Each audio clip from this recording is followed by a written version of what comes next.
magistrates are not there to rule in your favour. They're there to rule in the bureaucratic state's favour, because that's who signs their paychecks. And if you go up against the bureaucratic state as a public servant, you're going to get fired, and you're going to have to go into the public enterprise, into private enterprise, I should say, try to find a job. Most of these people are batshit fucking incompetent. A really good example of this is disability support pension. There are literally people with parts of their body missing that cannot get disability support, but at the same time, there are people who are new migrants to Australia getting disability support pay. Like, how the fuck does that happen? There's a 10-year wait. Bullshit. How the fuck are they doing it? Nobody, it's a scammy system. It's full of fraud.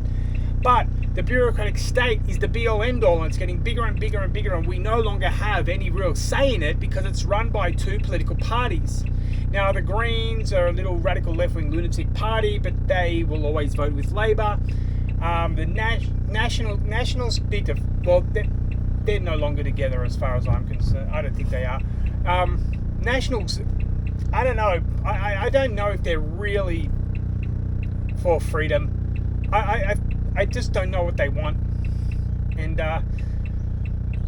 but the Labor Party now acts like, well, we have the right to introduce any fucking thing we want because the people no longer really vote us out.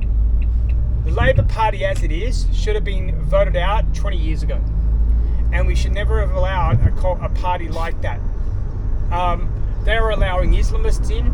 They are allowing people who have evil ideologies, who will never assimilate. And we already have examples of this, that certain places, cities, certain suburbs, you cannot walk down. And if anybody tells me that's bullshit,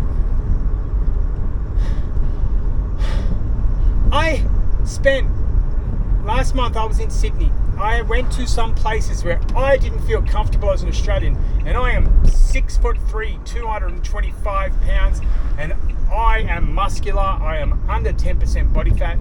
Right now I'm hovering at about 9.5. I can bench press 400 pounds. I am not a little fucking midget. I am not a little pussy ass bitch. But still, I did not feel comfortable.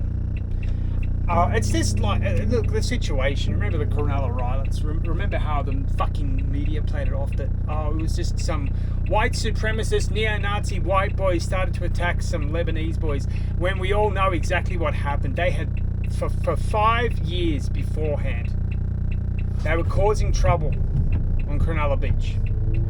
They beat the shit out of a a lifeguard, and so much things that were un-Australian were going on, and it came to a powder keg. That's all. It just finally reached the bottle top and it exploded. But we saw how the media played it out. We saw how people spoke about it. We can no longer trust the media at all. They're all liars. Anybody who thinks that Anthony Albanese is a good leader, Anthony Albanese and Keir Starmer are exactly the same. They wait for their talking points. I want to know who's leading them. I don't know who it is. But I believe that they are the evildoers for what would be considered some new world authoritarian order, where we no longer have a choice in a matter. Now, we don't have choices in a lot of matters already, but what I'm talking about is you are going to need to have some kind of social points system to rent a place, to get a house, to buy a car, like what they're doing in China now. Why does the Labor Party seem to just have a sexual fetish for Chinese authoritarianism? In the United States, the Democratic Party, they love the Chinese Party because they want this, because for a long time, these people haven't actually lived real lives. They've lived ever since. Anthony Albanese was never poor. From his teenage years, he was a Labor Party operative. So he was always able to survive and stay off the streets and everything, even though he's not a very intelligent human being. You can tell this because he doesn't make his own decisions. He's a feckless cunt. He's a low-life leader. Have you ever seen him in an interview when somebody asks him a random question? What's it about? Is Islamophobia, racism, what's Islamophobia, racism? It's Islamophobia and racism. Anthony, I'm talking about why that bicycle over there is fallen down. And racism, Islamophobia. You know, that's about the limit. Keir Starmer's is exactly the same.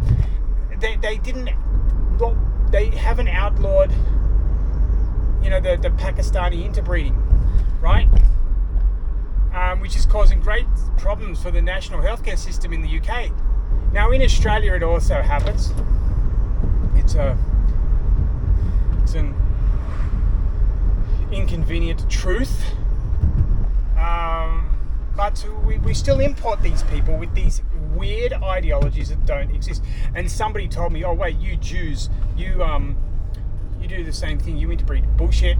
Jews track genealogy like fuck no. They make sure they're really clean. They'll go back 2, 3, 4 generations, try to find your family lineage, and go, no problem, you're all right. Okay? And people say you can't get they don't do like family trees in Israel. Are you fucking kidding me? They did them before they did them in the West. They've had them for 100 years. Oh, that's another inconvenient truth. You can't say that. Israel's existed for... You know, you got to say, the pharaohs didn't create Egypt. It was known as something else. But